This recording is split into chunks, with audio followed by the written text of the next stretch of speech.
After so many hours of coding my new factions game mode, it's finally ready to be shown off.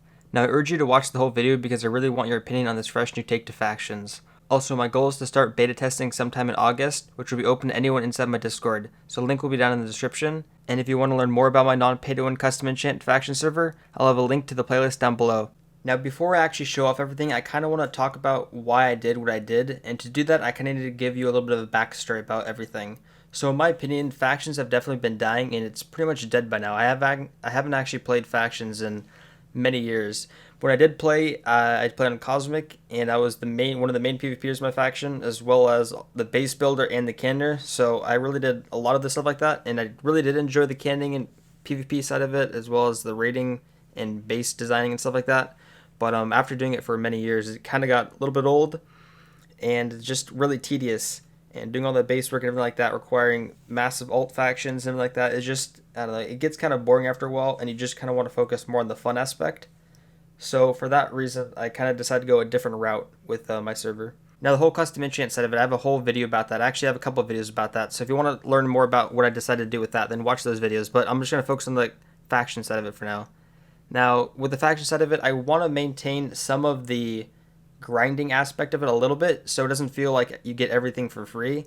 But I don't want it to essentially just take up all your time, where you have to spend all day long and you have to constantly watch your base and you don't have a life. Because I think people should be able to actually have a life, do things, and making them stand the game 24/7 doesn't seem like a good strategy to me. Because I think people should go out there and actually do what they want to do. So I want to find a way to merge that with being able to grind a bit and the actual core aspect of factions. Now, another key goal I have is to try to maintain the competitive aspect while also being friendly to new players. And to do this, I think a big portion of it came from removing all the pay to win aspects. So there's not going to be any like kits and crates and like that. Um, so that's going to definitely go a long ways. And there's also no slash fly at all. So you don't have to worry about ganks, or I guess you have to worry about ganks probably maybe, but you don't have to worry about people flying on top of you. So it could be more strategic and you can plan out your routes a little bit better without just worrying about people airplaning above you, as well as there's not going to be any allies or truces. So it's just going to be your faction. So as like I said, or I don't know if I said earlier, but you don't need any alts factions for this. So you don't need any alts, which is why I'm not going to have any allies or truces, which means you're going to have to rely on your own faction. And yeah, so there's not going to be a bunch of big ganks running around, which I didn't really like on other faction servers, because you'd go on and there'd be like sometimes two sides fighting, and there'd be like 6 allies on each side. And then if you're not part of the allyship, then you're just screwed. So it doesn't really seem like fun to me. So I think spreading it out more, bring back more of the Warzone PvP side of it, because the reason why a lot of the sort of slash PvP was a thing was because factions were so low and they couldn't really compete, because there's like 20 ally ships or 100-man factions all allied up. And obviously you're not going to fight that. So there's wild PvP, and then no one likes wild PvPing really, because then you're just going to get derped. So then no one gets the incentive to PvP in Warzone. So I think that's all just a terrible strategy. So remove all the allies and truces, focus on the faction. Right now, thinking the faction sizes will be between 15 to 25. I'm not really sure. Right now I have it set to 20. But we can talk about that in the comment section or in the Discord, depending on what we want to do with that. But I think I explained that enough, so let's actually get into my game mode and show off everything. Alright, and we're back on the core server here. So if you remember from the last video, this is the war zone that we have set up here.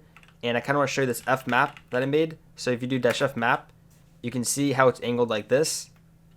But then you turn to this direction. As you can see at the top, it does not say like the north, south, east, west thing, just because normally people can know the directions. But you type -F map here, and as you can see, it changes directions. So the map flips to orientate the direction you're looking at. So every way you look, you turn, you're going to be orientating the map to that direction, which I thought was pretty cool. So you look this way, you'll be see I'm looking this way at the map now. So when I was looking this way, you can see I was looking straight ahead, and I'm looking right over here, which is another spawn. So this is Warzone, as you can see. And so now on this one right here, you can see that I'm facing this way, and behind me is another set of Warzone. So I look this way again, you can see it's orientating me looking up to the left, Warzone, and then this is already Warzone right here. So instead, the whole thing, I don't think any other faction servers did this. But yeah, so the way I went about this was just, I don't know, I thought this was a lot cooler in my opinion. So the map will flip depending on your direction. This took me a little bit to code up for sure. But I think it's going to be pretty worth it. I talked about people in the Discord and they really enjoyed it. I also made different size maps, so you can do -F map small if you want a small map. If you do -f map medium, it's the one that it's the preset, but you don't have this obnoxious. You can also do this. So if you type -f map medium, you get this, just a normal map, just without this extra crap at the bottom. And then if you do -f map large, you get a massive map, which doesn't fit on the thing perfectly vertically, but it does fit on it horizontally, if you have your chat wide like that.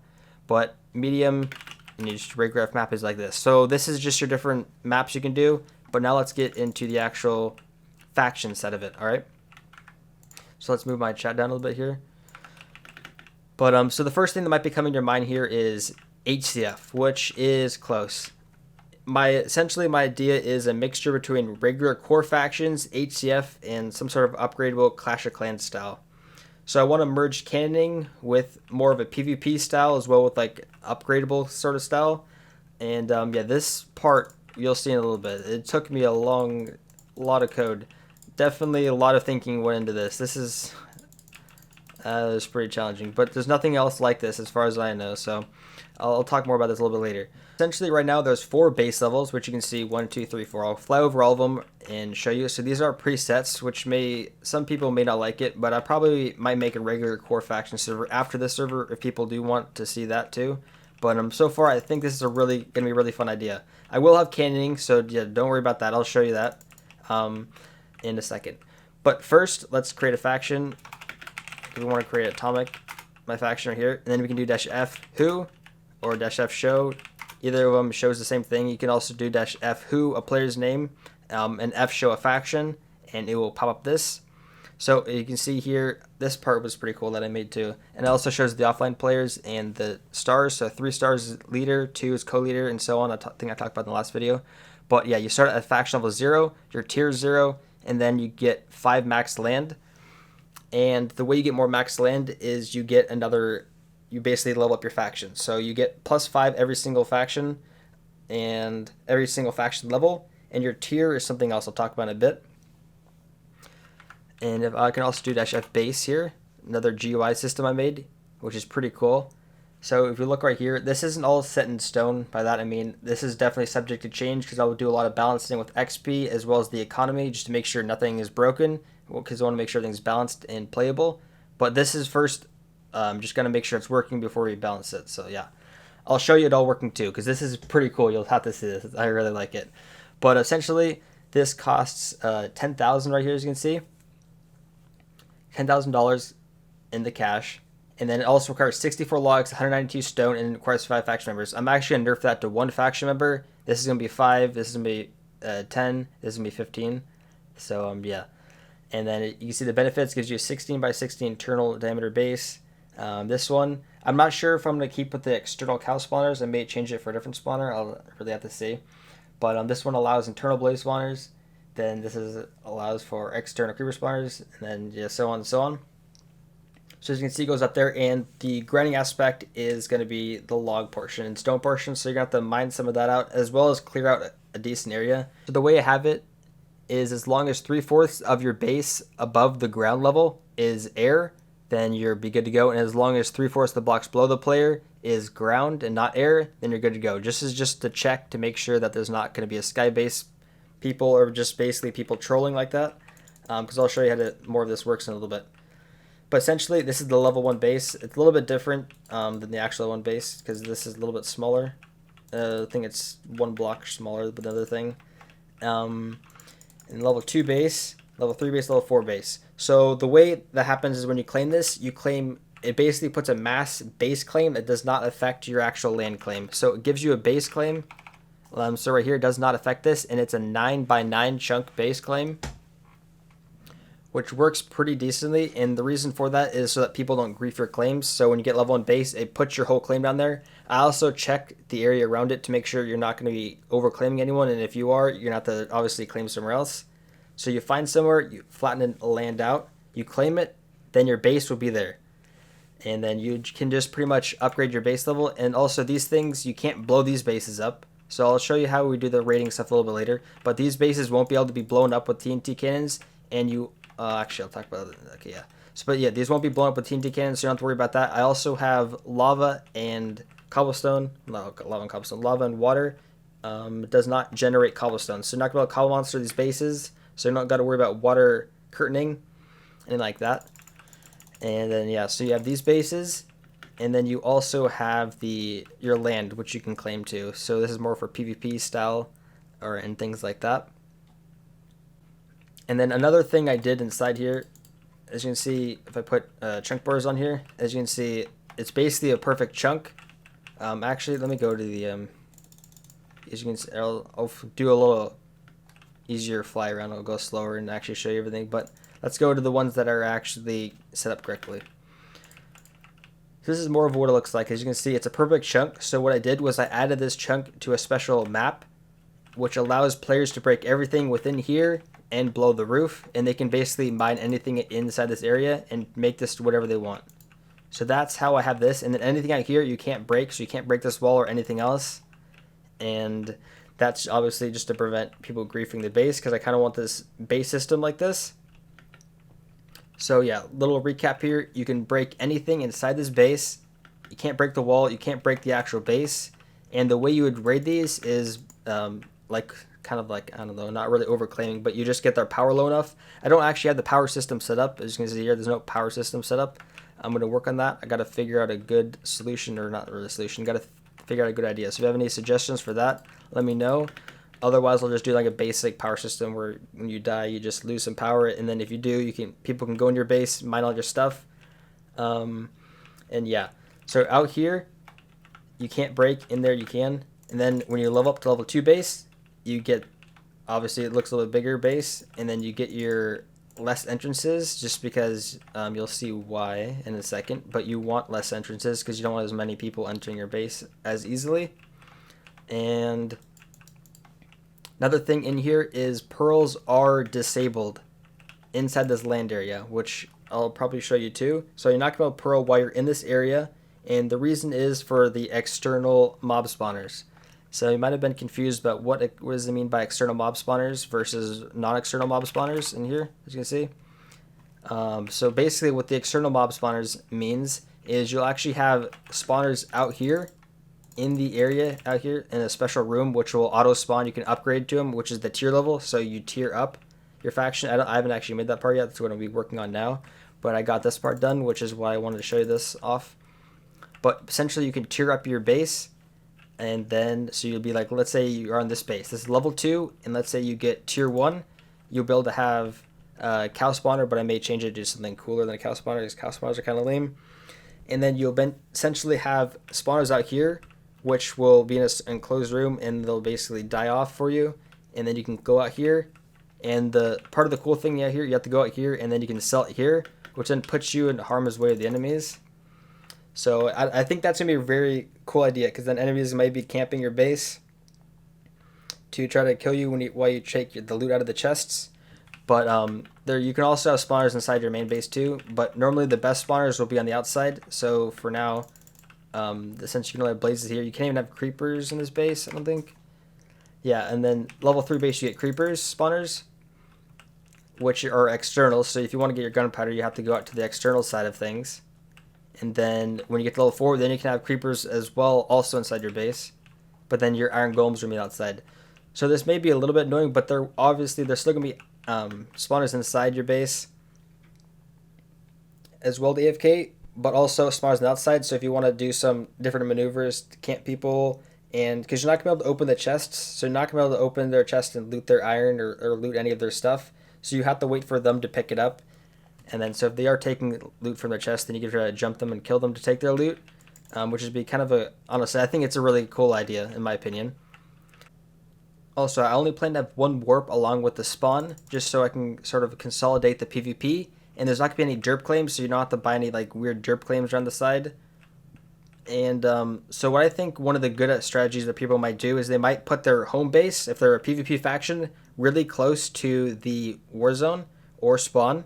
I guess a warp or the spawn, so you can actually use your base as a getaway place to run back to versus regular claims, because you don't really have as much regular claims to make a derp, and there's no permanent way to keep them claimed because they get unclaimed every couple days. So you either could put your base close to the side of the warp, which you could technically just use this as a getaway to get back here. Obviously you can't pearl in here, which is part of the whole reason right here. So if you're getting your spawners and not getting your spawners, but getting loot from your spawners. Enemies might be able to open the spawners, but they can still attack you, so if you could just pearl back away, it would kind of ruin the fun of it, or just pearl away. As well as pearl glitching, so to remove pearl glitching, and also just so people could actually PvP here, I remove ender pearl throws in here, so I can keep ender pearls vanilla, which means every time you throw ender pearl out in the regular world, it's going to land like 100% of the time, which is also really nice. But yeah, so what I was talking about earlier, people might put their factions base really close to the warps and war zones, or they might, if they're not as much PvP style, they could just go out really far into the world and put their base out there, so not many people are going to be camping it. That might be a strategy if you want to be a more passive faction versus more aggressive. So passive will be good for newer players. Aggressive might be good for more experienced players. So that's sort of a good balanced way for that. All right, now let's look at this base. Also, as surprising as it may sound, Rubik's and I actually made all these bases. Actually, I mean, these ones purposely look bad because they're lower tiers. They move up. But this one, I actually kind of like it. I don't know. I think this one looks pretty cool. It's kind of like a big Viking hall sort of thing. Obviously, it's not something real. We just kind of made this whole design up just because I think it looks pretty cool. But yeah, so if you're in the faction here, you're not going to place any blocks in this area, only inside the base, not outside the base. But you will be able to open fences as well as open doors and trapdoors, so you can go up here, which enemies won't be able to do that. You can. And since this is the base, if you look at SF base, this one has the I guess I already had the I don't know why I clicked on it, but if you see right here, this has the iron golems on the external, so you can tier up your base, level 4 base. You get iron golem spawners out here, which you can go obviously AFK inside your base, get your iron out here, go out here, sell it, and do things like that. Really quickly, I wanted to show you the interior. So this is the size. If you put on my chunk borders here, it's a 3x3, and players will be able to break everything in here. So if you want to, you could remove these stairs, you could remove like these logs if you want to, remove this part, but it does have a tower that goes up there. So people may not like this because it doesn't have as much customization, but I personally really like this idea so far, as well as the rating aspect, which I'll talk about later after I show the actual how you make this thing. So let's go do that. Okay, so this part was probably the most complicated to actually code up and get working. First thing I wanted to prioritize is speed, which is why I'm using fast async world edit, which is a better version of world edit because it's async, which means it's not going to be operating on a different thread, which is a lot better. And it also optimizes your task a little bit better as well. So the first thing you want to do when you go in here, you click on your level 1 base, because that's the one you're on. You click these, it says you're on that level. You can just check by your FWho, right? Or your FShow. But let's go back to FBase here. So you click this, and it says the material. So you put log and stone collection bin. So everyone inside your faction can add stuff here, but only the leaders and co-leaders can claim your base, as well as also upgrade your base.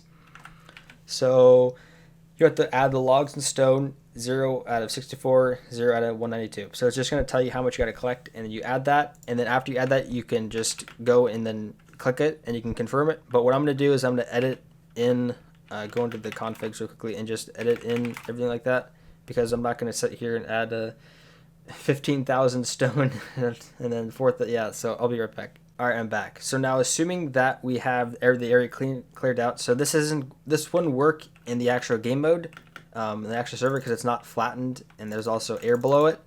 So that's not going to work at all. But the reason why I'm doing it now is because I'm not going to flatten out all the ground just for a little showcase here. So I have that part of the code disabled, but it's obviously going to be enabled when we actually start the server. So let's go in here, and then it's going to ask you to confirm it. So we want to confirm it, and boom, look at that. And it goes literally instantaneously. As you're also going to see, minus 10,000, so you can check our battle here. So obviously our battle's insane just because I wanted to give myself a lot of balance. So it's going to line it up perfectly every single time. So this part was also kind of painful to code up as well. So the way I had to do it is, if you notice Minecraft here, it has negative and positive chunks. So it's going to be different depending on if you're negative or positive. So it took me a little bit to figure that out, how to actually get that all working. So this works in every single aspect of the direction. So you can go anywhere you want and it's still going to work. And if you go here, you can't break that. Here, yep, we're allowed to break that. Can't break this. So we're not going to be able to break any of these blocks here, which is like I wanted it to. And then go out here.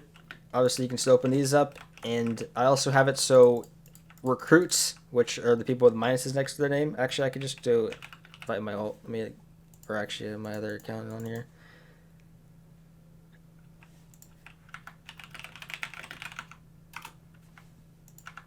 Try that. Okay, so if I do -fu now, as you can see, it's a recruit. And then the recruits won't be able to open chests as well as place or break blocks, but they will be able to open fence gates to get in here. And that's just to help people so they don't steal crap. But if you give the member, they will be able to open blocks. Oh, not open blocks, what the heck? Open chests and place blocks, break blocks. But right now, everything's working here. As you see, go down all the way you want. Can't break up. So yeah.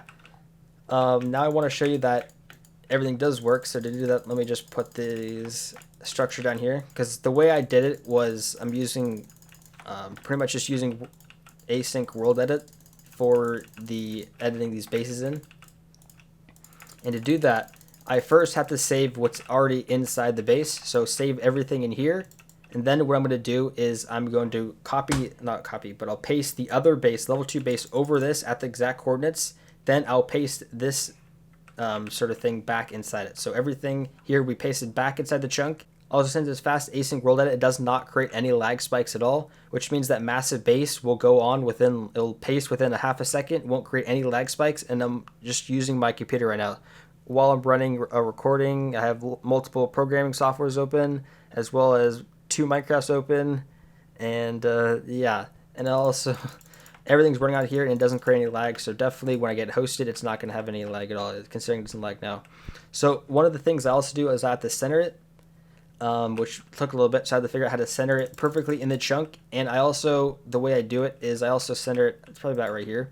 It's going to be, actually, when you're facing south, this part doesn't really matter, but when you're facing south, since it's a 16 chunk is 16 by 16, the way I do it is I get the 4 blocks in the center and I get the top right block when you're facing south.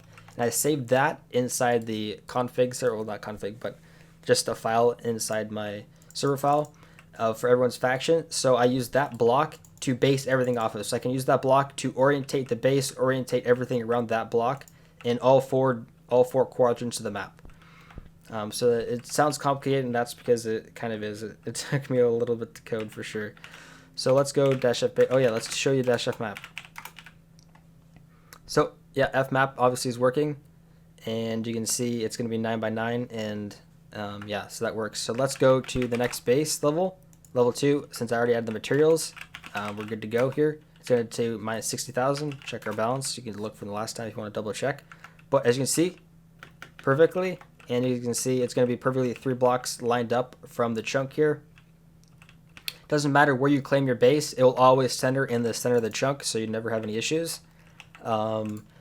This works. You're not going to break these blocks, and this part was a whole other thing. So as you can see, this is a chunk, this is a different chunk. So if I'm going to be registering these chunks out here in a different map, this is the different map than these ones, how am I going to get this? Like, how are people going to break in here? So the way to do this, I had to create a whole new chunk system. So to do that, I created a whole new 2x2 chunk system where I had to serialize it. I had to do a lot of information with a lot of bit operations. And so I essentially started from here, and you can do bit operations to make 2x2 chunks. So the 2x2 portion chunks, which ends up perfectly like that. So it'd be like 2x2 there, 2x2 there.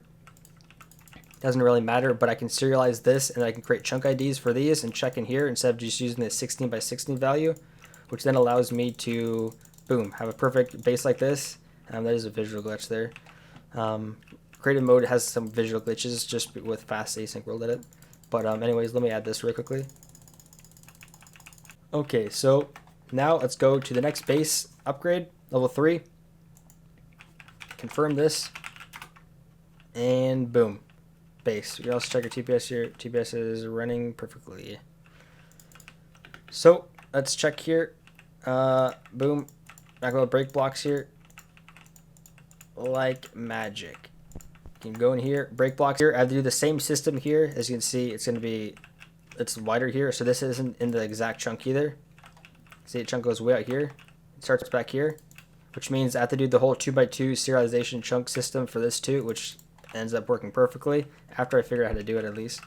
But yeah, I tested this in all 4 quadrants as well as the pacing thing, and everything like that works fine. So Let's go on here. Oh yeah, I don't know if I showed you the roof. Yeah, you can't break the roof either. I got that working too. And since I also do this in my custom world guard setup, it's all going to be pretty much O of 1 because I can just use the get function of the hash map, which allows me to get the exact chunk. So I don't have to loop through anything. So it's going to be very, very fast as well. And I guess we can throw like random crap down here too, just to make sure that it's working. So, you know, I'm not like presetting it or whatever. I'll just put like random crap here, as you can see, right? Now let's go to the next base level. So it doesn't matter where you're standing when you do this either. And you can see how fast this works too. Boom. TPS, perfect 2020 doesn't even drop the TPS. It just slows it down a bit to complete in a half a second versus instantly because we don't want to, it wants to spread out the workload across the different ticks. There's 20 ticks per second. So yeah.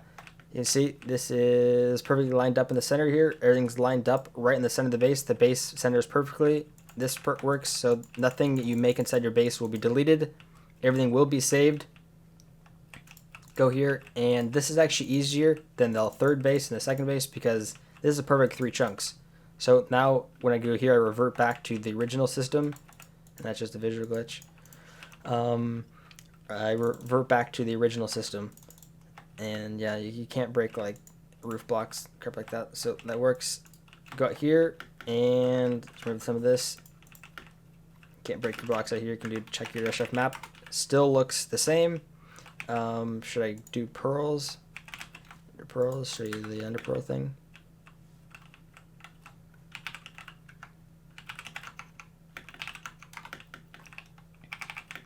So if you saw my last video on the factions, you'll know how I do this. So this is just going to be canceling it every time. Unless I'm out of the chunk now, I assume I am. Yep, out of it. So let's go out of it, and my Pearl cooldown's working, because I remember I hooked those up together to my utilities plugin, to my factions plugin, so I Pearl in there.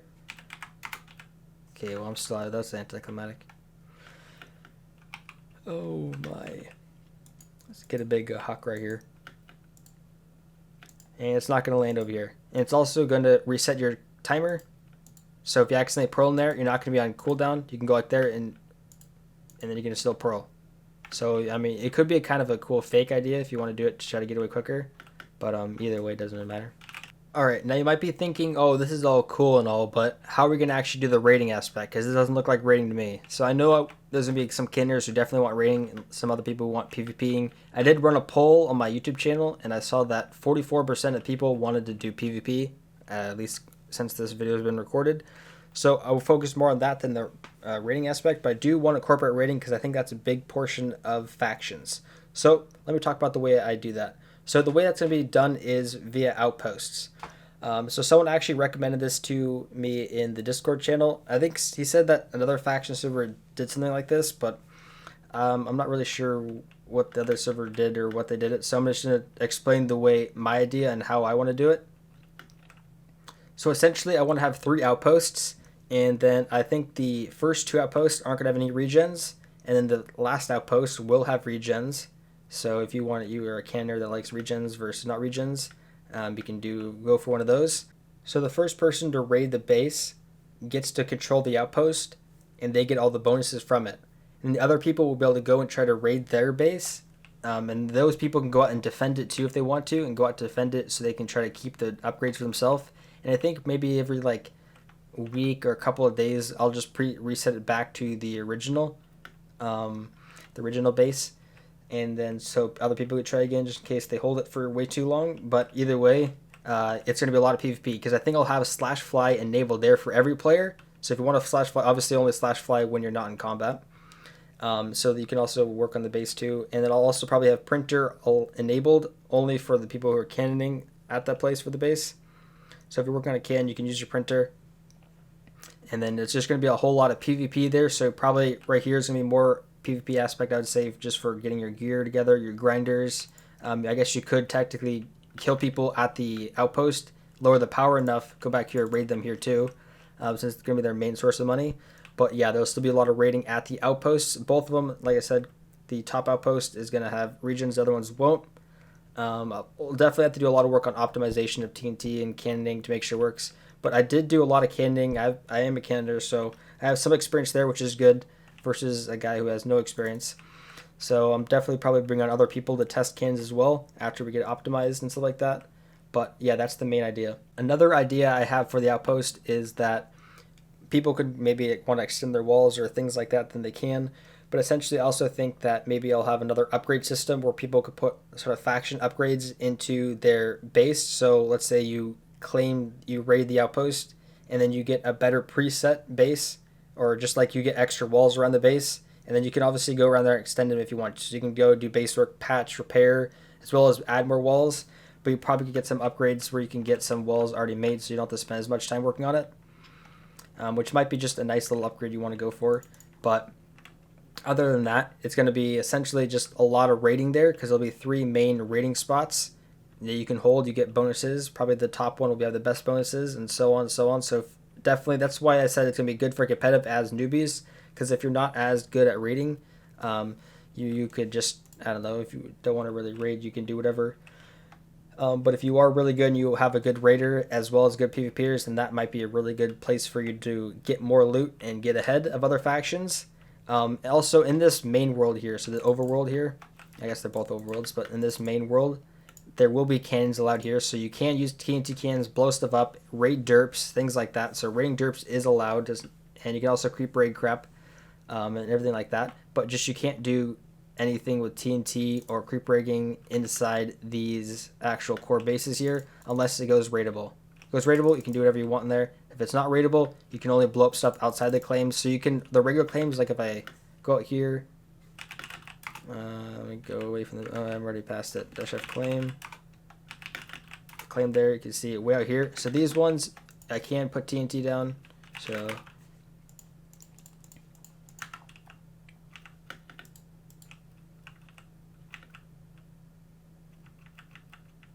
like that. If I go over here to the main base, I can do dash F bypass on. This is only for admins and staff. Not really staff, but just for like owners, devs, admins, I'd say. This just allows people so we can bypass and get into things when we need to. But put TNT down in here. Doesn't break, as well as sand. Sand's not going to be able to fall down here, so if you shoot sand in here, it's not going to stack. What else? Yeah, ender pearls, but I think that's basically it. I talked a little bit more about this in my last video, but yeah, hope you guys do like this video. Leave a like if you did enjoy it. Give me some more suggestions as well as your feedback and any questions you may have, and I'll see you in the next one.